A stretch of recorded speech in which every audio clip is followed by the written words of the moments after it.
ছোট্ট সোনামণিরা, এখন আমরা শিখব ব্যঞ্জন বর্ণ।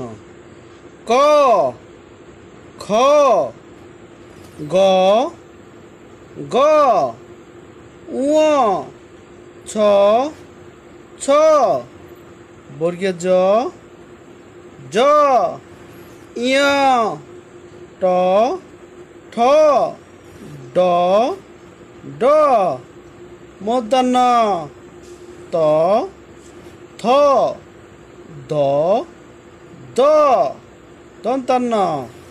আমরা আবার পড়ছি।